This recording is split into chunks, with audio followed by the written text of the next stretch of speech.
9월 17일 수요일 이브닝 포커스 시간입니다. 이브닝 포커스 진행을 맡은 피로조 인사드립니다. 네, 오늘은 피플 & 이슈 시간에 LA 한인상공회의소의 스테판 하 회장을 모시고 LA 한인상공회의소가 펼치고 있는 다양한 사업들에 대해서 이야기를 나눠보는 시간 갖도록 하겠습니다.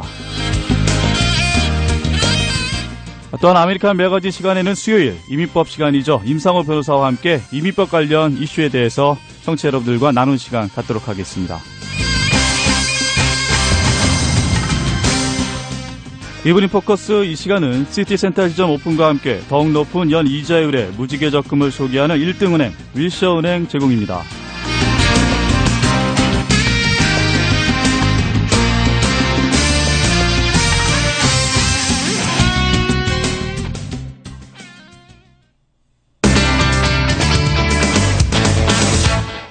네, 이브닝 포커스 9월 17일 피플 & 이슈 시간. 현재 스튜디오에 LA 한인상공회의소의 스테판 회장 나와 계십니다. 안녕하십니까? 안녕하십니까? 네, 바쁜 가운데서 시간 내주셔서 감사합니다. 네, 오늘 첫 번째로 LA 한인상공회의소가 어떠한 일을 하는 단체인지 우리 JBC 청취자 여러분들에게 간단하게 소개를 먼저 하고 넘어가도록 하죠. 상공회의소는 그 상공인들을 권익을 옹호하기 위한 단체로 네.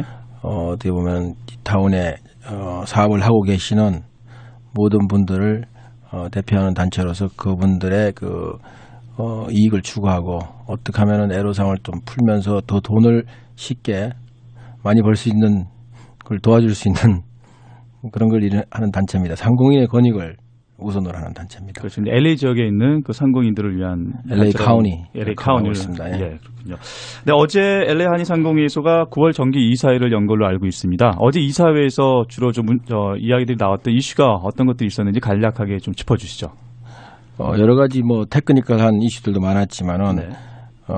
이사회에서 다룬 이사는 이번에는 이제 정강 개정안, 네. 그리고 정관을 어떻게 개정해 지금까지 30여간 있었던 정관을 또 10년 대계 더 큰 상공회의소 되기 위해서 네. 어떻게 좀 초안을 일단 어떻게 좀 리뷰를 했고요. 그리고 또 어떻게 하면은 상공인들에게 더 좋은 프로그램을 마련할까 몇 가지 프로그램에 대해서 얘기했고 네. 또 멤버십 사이에 어떤 좀 믹서 이런 것도 얘기를 했고 또 멤버십을 어떻게 더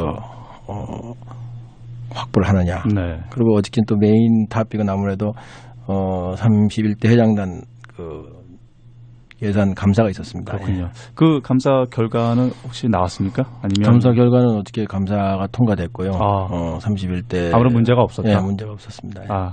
다양한 일이군요. 네. 그렇다면 좀 구체적으로 그 이슈에 대해서 이야기를 하 회장님과 좀 나눠보기로 하겠습니다. 어제 그 정기 이사회에서 그 CUP의 그 리뉴얼 문제에 대해서도 또 언급을 하고 했다는 그 소식이 있는데. 네. 어제 아침에 이사회 전에 런천으로 저희들이 LA시 시리 어터니인 락키 델가디오랑 같이 우리 회장단 네. 전심을 먹으면서 시리 어터니에서 해줄 수 있는 게 뭐고 또 어떻게 우리를 도와줄 수 있냐 하고 이제 정식적인 공식 런천이 있었습니다. 네. 그래서 어저께 많은 회장단이 다 참석했는데 많이 그 중에서 이제 이슈가 나온 게 어떻게 해서 상공인이 한인타운에 장사하시는 분들이 1,400여 개가 있는데 네. 어떻게 해서 CUP를 어떤 거는 매년 1년마다 한 번씩 리뉴를 해야 되느냐. 이게 LA 시리 어턴이라는 거는 일렉티드 포지션이기 때문에 네. 한 부분은 시리의 변호사고 또 하나는 LA 시민들이 시리를 상대로 수를 한다든지 애로사항이 있는 것도 LA 시리 어턴이 사무실에서 해결할 수가 있습니다. 네. 어떻게 보면 LA 시민의 변호사 이렇게 또 말할 수가 네. 있습니다. 사람이 한 500명 있지 않습니까? 근데 그래서 우리는 어저께 이슈로 나온 게 물어봤습니다. 어떻게 좀 스터디를 좀 해달라고. 어떻게 해서 CUP가 옛날에 10년에 한 번씩 하고 한 7년에 한 번씩 하고 5년에 한 번씩 하더니 이제 every year 네, 1년마다 한 번씩 리뉴하고 할 때마다 15,000불씩 이렇게 떠들어가느냐. 적지 않은 돈이죠. 네. 그래서 이게 한인들만 타겟을 하는 그런 펄렛인지 아니면 제가 이제 리퀘스트한 게 두 가지가 있습니다. 네. 첫 번째 CUP를 하는데 시리에서 CUP 레버뉴 들어오는 거 있지 않습니까? 돈 그렇죠. 들어오는 것 중에서 세입 중에서 도대체 한국 비즈니스 오너들한테 받는 게 몇 프로가 되는지, 그죠? 그리고 또 일반적으로 한국 사람이 아니고 전반적으로 LA 시리 전체에 그 한인들의 분포가 있지 않습니까? 그렇죠. 오너십 분포하고 그 CUP 받는 분포하고 언페어하게 돼 있는지 그걸 이제 우리가 뭘 또 이슈를 만들든지 또 정치적으로 이슈를 만들려고 그러면은 데이터가 있어야 되지 않습니까? 그렇죠. 그 데이터를 좀 리서치를 해달라. 네. 그걸 우리 요구를 할 수가 있습니다. 시리 어떤 이 사무실에. 그래서 그걸 요구를 했습니다. 그래가지고 만약에 일방적으로 이게 어떻게 3년짜리 1년이 돼 있느냐 이거야. 근데 어떻게 보면 한국 분들 CUP라는 게 컨디셔널 유스 퍼밋이거든요. 그렇죠. 쇼핑 센터가 돼 있는 데서 장사하시는 분들은 CUP가 필요 없을 게 많아요. 네. 근데 주로 식당을 하든지 커피숍을 한다든지 이런 유시를 바꾸든지 파킹 베리에이션 이런 걸 파킹을 좀 늘리든지 이런 그렇죠. 거 변경을 할 경우 변경을 할 경우에는 CUP가 필요하거든. 그러니까 한국 분들이 딱 보고 좋은 안목이 있으셔가지고 장사하시는 분들이 요걸 뭐 식당으로 바꾸면 좋겠다. 이걸 뭐 노래방으로 바꾸면 좋겠다. 아니면 이럴지게 많이 그 용도 변경을 많이 하지 않습니까? 네. 그러다 보니까 사업자들이 아주 좀 남다르죠. 네. 수완이 남다르다 보니까 그래서 CUP를 남보다 많이 하는 건 사실이지만은 그게 뭐 3년마다 한 번씩 옛날에는 10년마다 한 번씩 했어요. 네. 그러다 너무 이게 짧아지는 거 아닙니까? 그래서 그건 뭔가가 많은 분들이 어떻게 방법이 없느냐 해가지고 한인들한테 좀 언페어하다. 언페어하지. 근데 그 부분이 진짜 언페어한지 아닌지를 일단 조사를 해야죠. 그렇죠. 그리고 조사를 해가 언페어하다 그러면은 이슈를 만들어 가지고 우리 뭐 변호사 협회를 끼고 하든지 아니면 시리아 된 쪽에서 시를 수하겠다 이거. 그럼 그거에 대해서 데이터를 락키 델가디오 검사장이 어떻게 좀 제가 리퀘스트를 했습니다. 자기가 그걸 이제 시리 모든 그 서류를 다 갖고 있으니까 자기들 리뷰를 해서 알려주겠다. 일단은 이제 거기서 시작이죠. 이슈를 만들고 있습니다. 네. 잘 알겠습니다. 또 괜찮은 그 시도인 것 같아요. 네, 많은 분들이 1,407분이 이 타운에서 이런 관계로 장사를 하고 있다고 하시더라고요. CUP 관계에 대해서요? 아니 그게 아니고 뭐 그런 스토어가 그렇게 많대요. 많다고. 데이터를. 그렇군요. 네, 앞으로도 저희가 좀 제비 청취자들 이번에 하 회장께서 얘기를 하셨는데 그 부분들이 어떻게 진척되고 있는지 저희가 좀 지켜볼 테니까 좀 책임감을 가지시고 그 부분을 좀 해결해 주시기 바랍니다. 대표성을 가지고 지금 이제 챌린지를 하는 거죠. 알겠습니다. 그리고 또 두 번째로 저희가 그 올림픽과 재개발 사업을 묻지 않을 수가 없는데 그 지금 BID 사업이라고도 저희가 언론에서 많이 이제 얘기를 하는데 그 사업이 어떻게 지금 진척되고 있는지 궁금합니다. BID 사업이라는 건 비즈니스 임프루먼트 디스트릭이라고 그래가지고 이런 올림픽 블루바드를 우리가 정했습니다. 그래가지고 그걸 이제 상공회의소와 그 CRA 우리가 상공회의소 CRA한테 얘기해가지고 우리도 올림픽 블루바드도 저기 올시 블루바드 같이 좀 이쁘게 만들고 사람들 많이 또 타 커뮤니티에서 오고 프로퍼리 밸류도 올라가고 더 안전하고 깨끗한 그런 데로 만들겠다. 그랬더니 그 버짓이 나와 있습니다. 그걸 뷰티파이 하는 그 스트리트스케이프라고 그러죠.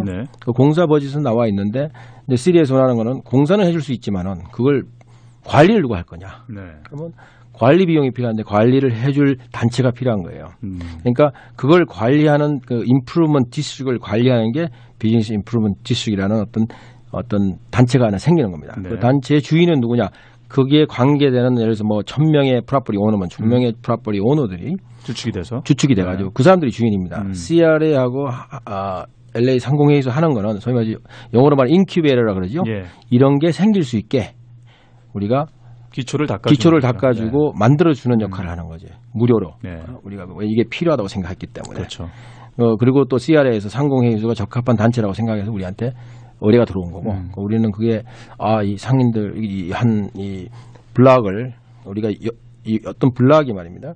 한인타운으로 좀 존재를 오래 하려고 그러면은 이런 게 하나 묶여져 있어야지. 더 큰 목소리를 내고 거기서 묶어가지고 이걸 해달라. 돈을 달라. 아니면 이런 걸 체인지해달라. 그러면은 한 사람의 목소리가 아니고 가게 한 가게 두 가게가 아니고 거기에 있는 올림픽 블루바드 모든 가게가 뭉쳐가지고 힘을 내가지고 하는 그런 디스트릭이 되는 겁니다. 네, 대부분이 또 그 올림픽가의 재개발 그 단지 내 그 사업하는 사람들이 대부분 한인이지 않습니까? 근데 거기에 있는 네. 그 지금 현재 그 낫이 한 거의 900개인가 이렇게 네. 다 돼 있는데 사실 베네핏을 보는 사람은 이 블루바드에 있는 이 뭡니까 이 장사하시는 분들이고. 네. 근데 그게 이제 이번에 이게 프로퍼리 BID예요. 그럼 프로퍼리 BID라는 건 무슨 말? 프로퍼리 오너들이 예. 결정을 하고 프로퍼리 오너들이 세금을 조금 더 더 냅니다. 내고. 네. 그래서 그 조금 더 받은 거 가지고 관리 비용으로 써야 되는 거예요. 그러니까 프로퍼리 오너들의 이 메조리 그죠? 네. 그러니까 과반수 이상이 오케이를 해야지 이게 통과가 되고 되는 과정인데 지금 이제 그 바운드리가 이제 결정이 돼가지고 지금 시리 어터니 사무실에 들어가 있는 상태로 알고 있습니다. 그러고 나서 일단 그게 이제 정립이 되면은 지금도 아직 프로퍼리 오너들 만나가면서 계속 미국이라는 게 프로퍼리 오너 미팅 한 번, 두 번, 9번을 했습니다. 의견을 묻고 있군요. 계속 의견을 묻는 거예요. 근데 9번, 10번 하고 난 다음에 나중에 프로퍼리 오너가 난 몰랐다 그럴 수 없게 만드는 게 이 미국 시스템 아닙니까? 네. 근데 한 번 할 때마다 20명, 30명, 15명 이렇게 옵니다. 그래가지고 10번을 했는데 내가 몰랐다는 말이 안 되니까. 그 다음에 이제 그걸 이제 의견을 수렴해가지고 그 다음에는 이제 비밀 투표에 들어갑니다. 네. 그 사람들이 오케이를 해야죠. 과반수 이상이 오케이 했을 경우에 나머지는 싫더라도 따라가야 돼요. 그렇죠. 그럼 그 비밀 투표는 하 회장께서 볼 때는 언제쯤 이루어질 거라고 지금 생각하세요? 근데 일단 지역이 정해지고 그다음에 그게 이제 시리 어터니에서 그 지역에 정해진데 하자점이 없는지 제대로 정했는지 다 또 법적으로 또 조사를 합니다. 엔지니어링 다 해가지고 그리고 여기는 예를 들어서 뭐 레지던셜인데 관계 없는데 왜 집어넣느냐 등등 해가지고 그렇죠. 이걸 가지고 조사를 막 벌려가지고 그게 나오는데 시간이 좀 걸리고 그다음에 그걸 가지고 이제 오너들한테 이런 걸 가지고 이제 yes, no 하려고 그런다고 또 이제 그 다음에는 지금까지 오너를 홍보를 했지 않습니까? 그럼 많은 분이 찬성한다고 사인을 했고 패티션 드라이브를 했고요. 그럼 패티션 드라이브 한 거 가지고 이제 그분들이 이제 투표를 하게 되는 거죠. 대충 어느 정도가 될지는 정해 제가 보기에는 아직도 한 1년 더 걸리지 않겠나요? 1년 정도. 네. 1년 정도. 우리가 지금 한 지가 뭐 1년 넘었거든요. 그렇죠. 네. 좀 된 걸로 알고 있는데. 우리가 처음 시작할 때 한 28개월 잡고 시작했거든요. 네. 그러면 이제 공사를 그게 형성되고 나면은 이제 올림픽 도로 공사가 시작됩니다. 네, 알겠습니다.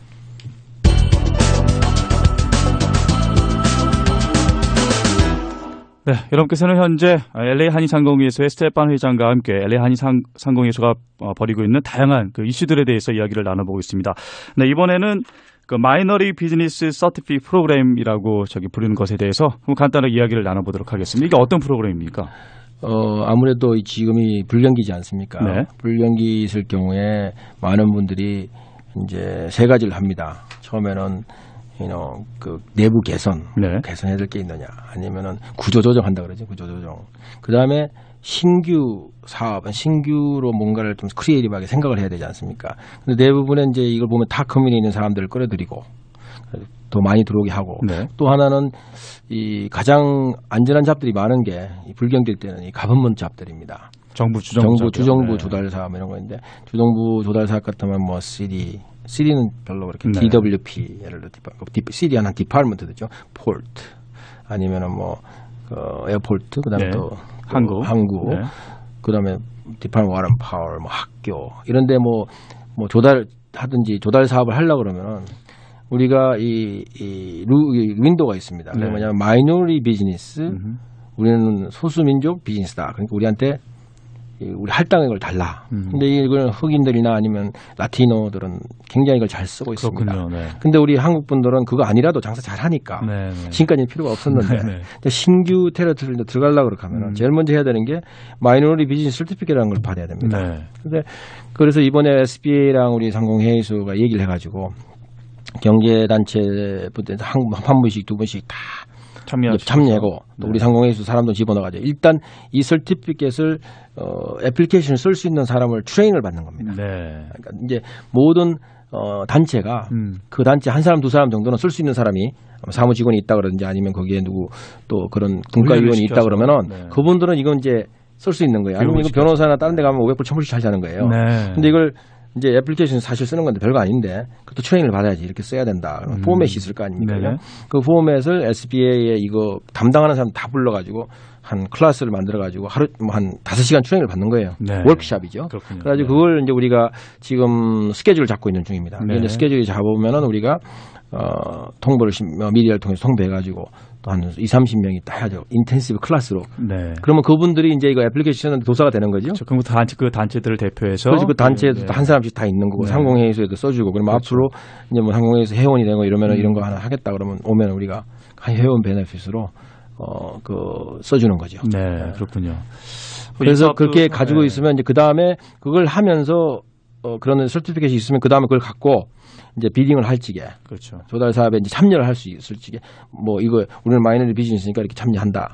이제 참여하는 서류 네. 그런 것도 이제 앞으로 또 우리가 또 알려주고 홍보하고 네. 도와줄 수도 있겠죠. 네. 이제 그게 이제 우리만 하겠다는 게 아니라 다른 단체들도 근데 우리 한인 커뮤니티가 너무 몰랐다는 말씀이시죠? 많이 그러니까 건설하시는 분들은 많이 아세요. 아는데. 네. 근데 다른 분들은 건설뿐만 아니라 뭐 물품 조달하는 거 많거든요. 네. 이번 식당에서 뭐 음식도 될 수 있는 것도 있고 또 어떤 분들은 프린트샵에서 프린트 할 수 있는 것도 있고. 이번 프로그램을 통해서 많은 단체들이 그거를 갖다가 어떻게 신청하는 방법에 대해서 이제 알 수 있게 된다면 정부, 주정부나 뭐 시정부 이렇게 조달 사업에 대해서 이렇게 참여할 수 있는, 비딩할 수 있는 그런 어떤 기회가 많이 생기는 게 되겠군요. 20-30명의 사람이 거기에 대해서 조금 이제 지식을 쌓으면은 네. 그게 또 이렇게 다른 분들도 알게 되고 네. 이렇게 시작을 하는 거죠. 네. 그래서 제일 먼저 해야 된다 그러면은 이제 우리 사무실에 해줄 수 있다 하고 그다음에 이제 그걸 하다 보면은 또 뭐가 어베일블하고 뭐 어떤 게 있으며 자꾸 좀 알게 되는 거죠. 자꾸. 그렇죠. 네. 개척 새로운 우리가 모르는 걸 개척을 계속 하는 거죠. 예, 알겠습니다. 네, 지금까지 LA 한인상공회에서 스테판 회장과 함께 LA 한인상공회에서 펼치고 있는 다양한 이슈들에 대해서 한번 점검해보고 앞으로의 계획들을 들어보는 시간 가졌습니다.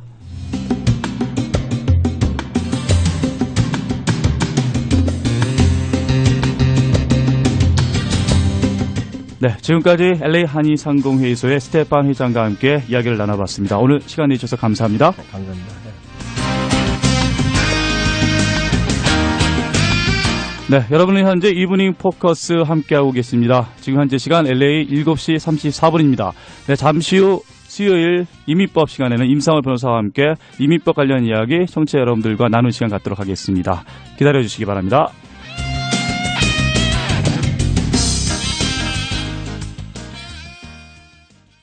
날씬해졌네? 다이어트 성공한 거야? 허브미 한방병원 비만 치료부터 얼굴 성형까지 한방으로 해결했다고. 미소 안면침으로 얼굴 작게 해주고 주름살까지 쫙 펴주는데 아주 확실하다니까. 허브미 한방병원? 얼굴 탄력뿐 아니라 피부색까지 건강하게 바꿔준다고. 미소 안면침은 마취 안 하고 수술도 없이 주름을 없애니까 바로 활동도 가능하고. 당신을 위해 아름다운 세상을 만들어갑니다.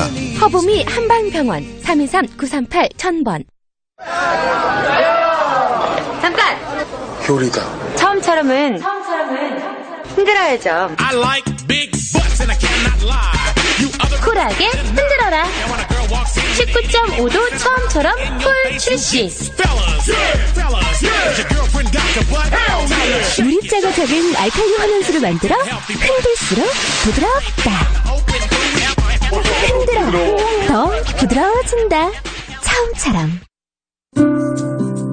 건강보험, 생명보험에서 자동차 보험까지 우리 집 보험은 켈코보험에 맡겼어요. 이젠 걱정 안 합니다. 종업원 상해보험에서 사업체 보험까지 우리 회사 보험은 다 켈코에 맡겼거든요. 개인보험에서 기업보험까지 보험은 켈코가 잘합니다. 믿으세요. 걱정 끄세요.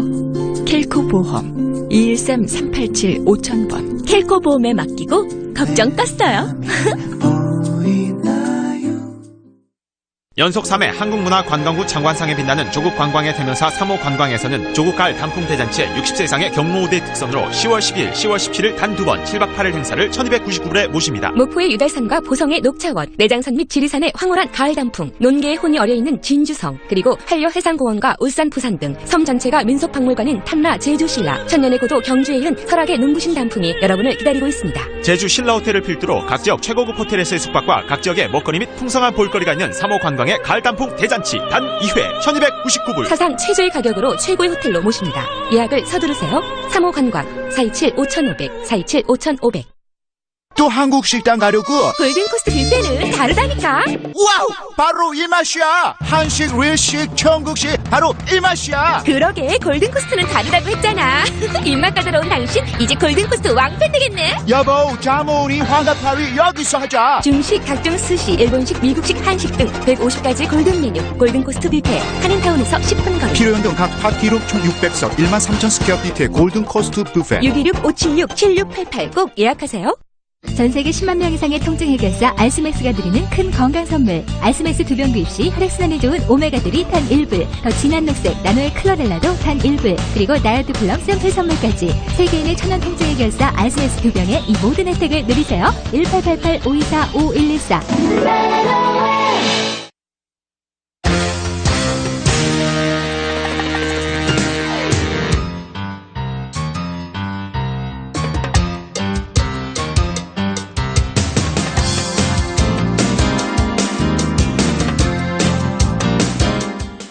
임상호 변호사와 함께하는 임의법 코너입니다.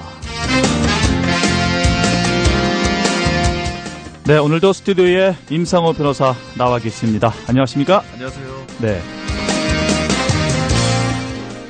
네, 오늘은 어떤 이슈로 청취자 여러분들과 이야기를 나누게 되나요? 네, 오늘은 시민권자나 영주권자와 결혼 또는 약혼을 통해 영주권을 신청하는 내용에 대해 말씀드리겠습니다.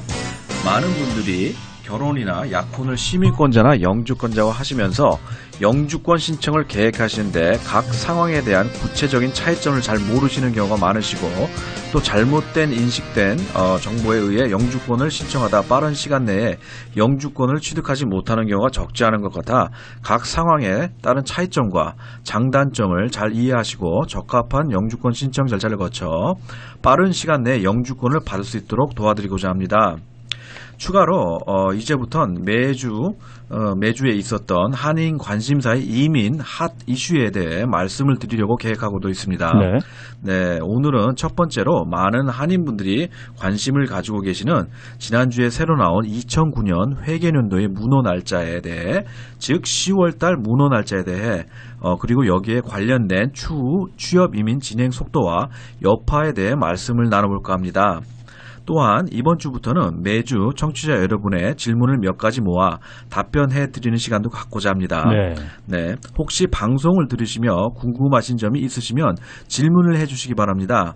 네, 질문을 보내주실 팩스 번호는 피러조 앵커님께서 또 말씀해 주시겠죠. 자, 그러면 먼저 우리가 본론에 들어가기 전에 이민 이슈가 되고 있는 10월달 문호에 대해서 간략하게 짚어보고 넘어가죠. 네, 사실 가족 이민 문호의 경우는 특별한 변화가 없이 안전하게 전진을 하고 있다고 보시면 별 문제는 없겠습니다. 네.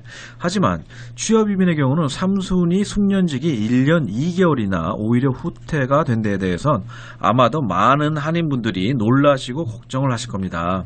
참고로 3순위 비숙련직의 경우 문호가 동결된 점과 동일합니다. 하여튼간 지금 여기에 대해서 많은 분들이 지금 걱정을 하고 계실 텐데 또 여기에 또 어떤 영향이 있는지도 이제 설명을 드리자면, 일단 사실 취업 이민으로 영주권을 받는 한인분들이 상당히 많이 계신 데다 특히 취업 이민 3순위 숙련직으로 취업 이민을 진행하시는 분들이 가장 많이 있기 때문에 많은 한인분들께서 가장 우려를 끼치는 일이라고 또 생각을 합니다. 네. 이렇게 문호 날짜가 후퇴됐다는 걸 보고 어떠한 영향이 취업 이민 3순위 숙련직 진행자의 경우 있을까를 생각해 보면 우선은 영주권 신청하는데 걸리는 시간이 1년 이상 더 오래 걸릴 수가 있게 되겠다고 볼 수 있겠습니다. 뿐만 아니라 현재 영주권 신청서가 이민국에 계류된 분들도 문호가 풀리기 전까지는 영주권을 받을 수가 없게 됐다고 말씀을 드릴 수 있겠습니다. 네. 하지만 저는 개인적으로는 솔직히 말씀드리면 앞으로 또 생각 외로 문호가 쉽게 풀릴 수도 있는 상황도 전혀 없다고 볼 수는 없다고 봅니다. 긍정적으로 바라보고 계시는 거군요. 네. 그렇다면 어떤 방법이 있나요? 네, 사실 특별히 정확히 어떤 방법이 있는 건 아닙니다. 아직 영주권을 신청하지 않으신 분들은 문호가 풀릴 때까지는 기다릴 수밖에 없겠고, 영주권 신청서가 계류되어 있는 분들 중 계속 일하기를 원하시는 분들은 워크퍼밋을 계속 연장하셔야 하고, 또 해외여행을 하시려면 여행허가서도 계속 연장을 하셔야 합니다. 한 가지 다행인 일은 영주권이 이민국에 계류가 돼 계시는 분들의 경우 예전에는 유효기간이 1년짜리 워크퍼밋을 받으셨지만 지금은 2년짜리를 받을 수 있다는 겁니다. 한 가지 유의하셔야 할 점은 워크퍼밋이나 여행허가서는 유효기간이 끝나기 90일 이전에 연장 신청을 할 수 있기 때문에 특히 워크퍼밋으로 일을 하시는 분들은 워크퍼밋으로 만료되기 90일 이전에 빨리 연장 신청을 하셔야 워크퍼밋 공백 기간이 없이 일을 하실 수 있게 된다는 걸 잊지 마시기 바랍니다. 네. 그렇다고 한다면 앞으로의 전망은 어떻게 됩니까? 네, 사실 전에 제가 몇 번 여러 군데서 언급을 한 적이 있었습니다. 네, 올해 문호가 갑자기 급속도로 전진을 했었습니다. 물론 좋은 소식이었죠. 하지만 문호라는 건 원래 급속도로 전진을 하는 경우가 있고 제자리 걸음을 할 때도 있고 때론 후퇴를 하는 경우도 있는 겁니다. 그렇죠. 네, 지금 갑자기 문호가 후퇴를 했다고 하더라도 앞으로의 일은 누구도 알 수가 없습니다. 네, 갑자기 문호가 또 앞으로 많이 전진을 할 수도 있고 50만 개나 되는 사용하지 않은 문호가 문호를 풀리도록 도와줄 수도 있고 문호를 오픈하는 법안이 생긴될 수도 있습니다. 또는 지난해와 마찬가지로 일시적으로 문호를 한두 달 동안 여는 경우가 있을 수도 있겠습니다. 그리고 또 문호가 후퇴하는 경우가 다시 있을 수도 있겠죠. 아무튼 이민은 순간적인 문호 후퇴를 보고 너무 부정적으로 볼 필요는 없다는 겁니다. 그리고 신께 의지하는 문제일 수도 있다고 봅니다. 네, 기왕이면 긍정적인 방향으로 예측하는 게 좋을 거라고 판단이 됩니다.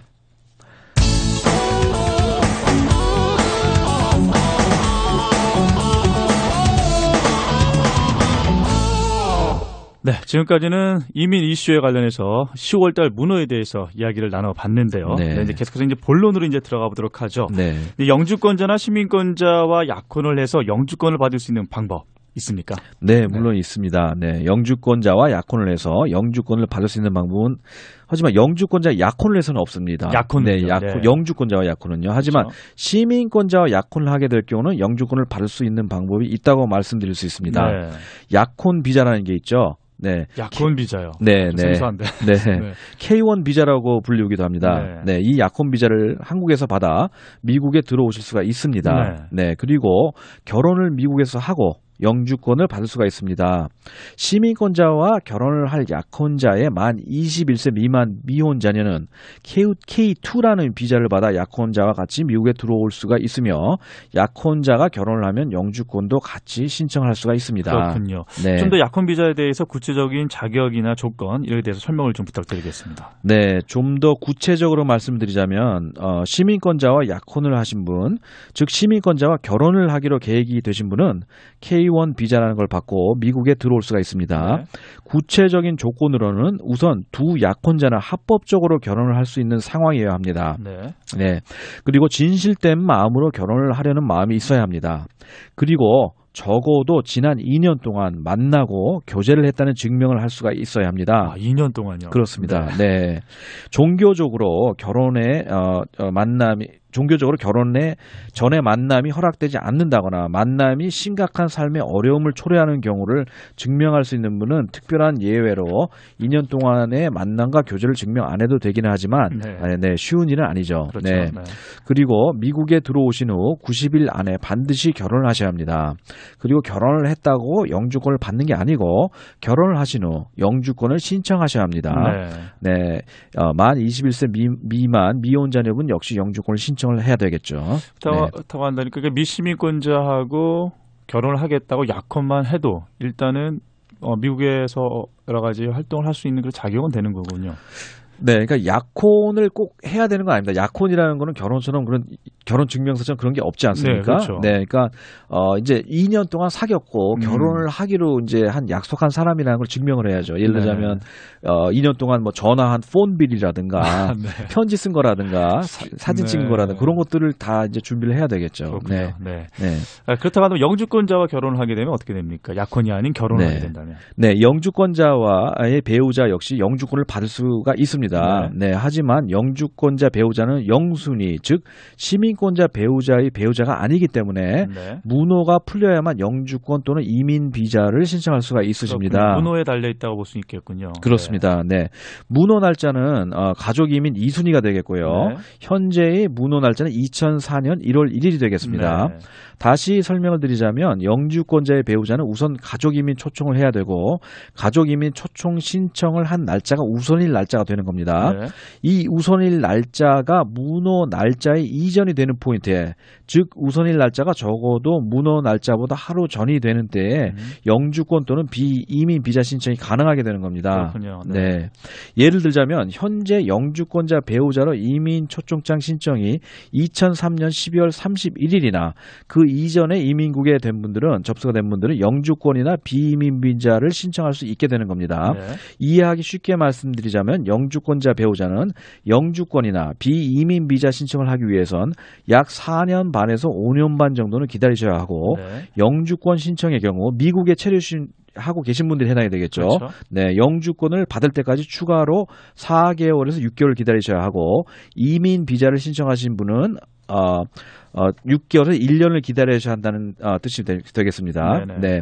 추가로 유의하셔야 할 점은 영주권을 신청하실 경우, 즉 미국에서 체류를 하시는 분의 경우 이사와의 사면 법안의 혜택을 받으신 분이 아니라면 꼭 영주권을 신청하는 날까지 합법적 체류 신분을 미국에서 체류를 하셔야만 합니다. 좀 상당히 오랜 시간을 기다리거나 그렇게 쉬운 방법은 아닌 것 같군요. 네. 그렇죠. 네. 그렇다고 한다면 영주권 초청장이 계류되어 있는 기간 중에 영주권자가 시민권을 받았다면 어떻게 됩니까? 네, 이런 경우가 흔히 있습니다. 네, 그리고 사실 이런 상황을 기다리시는 분들이 대부분이라고 말해도 될 것 같습니다. 네, 이 경우에는 이미 초청을 하시고 문호가 풀릴 때까지 기다리실 필요가 없습니다.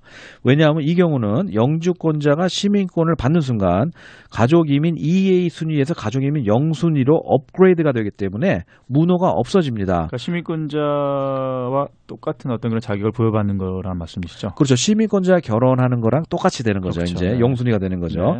즉 영주권이나 비이민 비자를 당장 신청을 할 수 있게 된다는 겁니다. 네.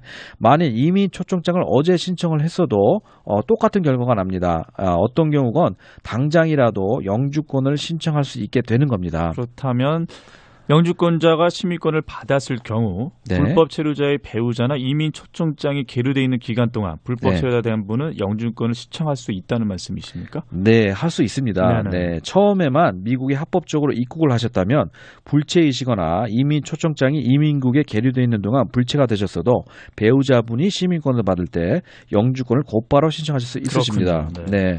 하지만 처음부터 합법적으로 미국에 입국을 하지 않으신 분들은 역시 이사와의 사면 법안에 혜택을 받으신 분만이 영주권을 신청할 수 있으십니다. 네. 시민권자와 결혼하는 경우에 대해서 좀 더 알아보죠. 네, 시민권자와 결혼하시는 경우는 가족 이민 중 0순위에 해당이 되며 이 경우는 문호에 걸리지 않는 가족 순위이기 때문에 미국 내에서 영주권을 신청하는 경우 이민 청원서와 영주권 신청을 동시에 하고 신청 후 약 6개월 이내에 영주권을 받게 됩니다. 한국에 계시는 분은 우선 이민 청원서를 신청한 뒤 이민 청원서가 승인된 후 곧바로 이민 비자를 신청할 수가 있습니다. 이 경우는 이민 비자를 받는 데까지 1년 이상 걸릴 수도 있습니다. 네, 미국에 계시는 분은 처음에만 합법적으로 미국에 입국을 하셨으면 영주권을 받는데 문제가 없으십니다. 그리고 불체가 되신 분 중 처음에 미국에 합법적으로 입국을 하지 않으신 분도 예를 들자면 국경선을 넘어온 분들이 되겠죠. 이사와라는 사면 법안의 혜택을 받으신 분은 역시 영주권을 받으실 수가 있으십니다. 지난번에 제가 이사와의 그 사면 법안에 대해서 여러 가지 자세하게 설명을 했는데 이 법안에 대해서 좀 자세히 알아둘 필요가 있겠네요. 그렇습니다. 여러 가지로. 네, 많은 분이 해당이 되시니까요. 자, 어떤 방법이 적합하고 시간을 절약할 수 있는지 좀 얘기 좀 해주시죠. 네, 이제 이해를 하셨겠지만 우선 영주권자와 결혼하신 분은 영주권을 신청하는데 많은 시간이 걸린다는 걸 아셨을 겁니다. 그리고 영주권자와의 약혼 비자가 없는 것도 아셨을 겁니다. 영주권자와 결혼을 하시는 경우는 우선 이민 청원서를 신청해 놓고 기다려 우려시하는 건 어쩔 수 없는 일입니다. 이민 청원서를 신청 후 기다리시다 배우자분께서 시민권을 받게 되시면 문호가 풀릴 때까지 기다리실 필요가 없이 곧바로 영주권을 신청하실 수가 있겠습니다. 이 경우 이민 청원서가 계류되어 있는 동안 불체가 되셨어도 영주권을 신청하실 수 있게 되죠. 네. 하지만 사실 어차피 영주권자 배우자가 시민권을 따실 거라면 굳이 이민 청원서를 미리 신청을 해놓는다고 더 혜택이 있다고 보지는 않습니다. 네. 다만 배우자분이 영주권자이셨을 때 이민 청원서를 신청해 놨기 때문에 배우자분이 시민권을 받으면 영주권 신청만 하면 된다는 점 외에는 사실 별다른 점이 없을 겁니다. 그렇겠군요. 네. 한 가지 유의를 하셔야 하는 점은 어떠한 이유에서든지 결혼을 한 영주권자 배우자가 시민권을 받지 못하게 될 거라고 예측이 될 경우 문호가 풀려 영주권 신청을 하시는 순간까지는 꼭 합법적 비이민 신분을 유지하라고 말씀드리고 싶습니다. 이게 되게 중요한 그 포인트가 되겠네요. 그렇죠. 안 그러면 영주권 신청 자체를 못합니다. 네. 시민권자 배우자와 결혼을 하신 분 중 한국에 계시는 분은 우선 미국의 방문 비자가 다른 합법적 비이민 비자를 가지고 이미 입국을 하신 후 이민국에서 이민국을 통해 영주권을 신청하는 게 한국에 체류하시면 이민 비자를 신청하는 것보다 영주권을 받을 때까지 걸리는 시간을 배 이상 세이브할 수 있다는 것도 아셔야 할 겁니다. 네. 시민권자와 결혼 시 만일 어떠한 이유에서건 미국 비자를 받을 수가 없을 경우는 한국에서 시간이 걸리더라도 이민 비자를 받고 미국에 오시고 시민권자와 아직 결혼을 하지 않으신 경우 우선 시민권자 약혼 비자를 신청해 우선 미국에 입국을 하신 후 영주권을 신청하는 것도 좋은 방법일 겁니다. 네. 하지만 시민권자 약혼 비자 신청의 경우 2년 동안 만나고 교제했다는 걸 증명해야 된다는 것도 잊지 마시기 바랍니다. 네, 여기서 저희가 청취자 질문에 대한 우리가 대답을 한번 들어보도록 하죠. 네네. 어떤 질문들이 있었습니까? 네, 그 시민권자와 결혼 시 영주권을 신청하면 임시 영주권이 나온다고 하는데 결혼을 한 지 2년이 넘었을 경우 영구적 영주권을 받을 수 있다는 말들 들었다고 네. 이 말이 사실인지들 많이 질문들을 하시거든요. 네, 어떻습니까? 네, 그 말이 사실입니다. 네. 네, 시민권자 배우자와 결혼을 하게 되면 영주권을 신청 후 마지막으로 인터뷰를 통과를 해야 합니다. 인터뷰를 가게 됐을 때 결혼을 한 지 2년이 넘었으면 이민국 심사관이 실수를 하지 않도록 결혼을 한 지 2년이 넘었으니 영구 영주권을 처음부터 이슈해달라고 말씀을 드리는 게 좋겠습니다. 그렇군요. 네.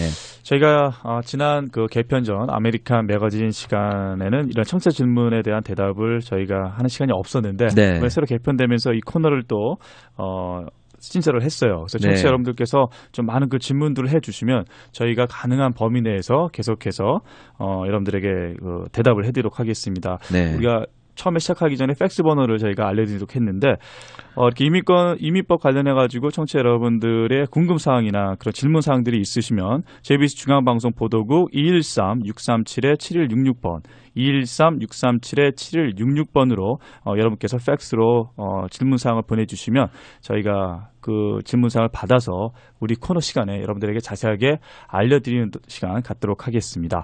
그럼 다음 주에는 저희가 어떤 토픽으로 우리가 이야기를 나누게 됩니까? 네, 다음 주에는 시민권자나 영주권자와 결혼 또는 약혼을 하는 경우와는 또 반대로 시민권자나 영주권자 또는 비이민 주 신청자와 이혼을 하는 경우에 관해 말씀을 나눠보겠습니다. 영주권 또는 비이민 신분 신청 도중 이혼을 하게 되는 경우에 대해서도 다뤄보겠습니다. 네. 많은 분들이 결혼을 하시는 경우도 많이 있지만 요즘 시대에는 이혼을 하시는 분들도 만만치 않게 많이 있기 때문에 이러한 경우에 영향을 미칠 수 있는 이민 또는 비이민 신분 문제에 관해 구체적으로 청취자 여러분과 말씀을 나눠볼까 합니다. 다음 주에도 역시 중요한 이민 이슈에 대해 다뤄보고 또한 청취자 여러분의 질문 중 짚어봐야 하는 질문을 골라 다뤄보겠습니다. 네, 잘 알겠습니다.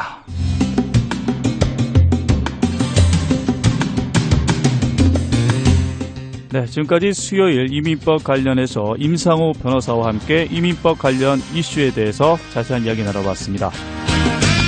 임상호 변호사 고맙습니다. 감사합니다. 네, 9월 17일 수요일 이브닝 포커스 시간 여기까지입니다. 내일 이 시간에는 K김 씨와 함께하는 취업정보 시간이 마련되어 있습니다. 청취자 여러분들의 많은 관심 부탁드리겠습니다. 지금까지 진행의 피로조였습니다. 여러분 고맙습니다.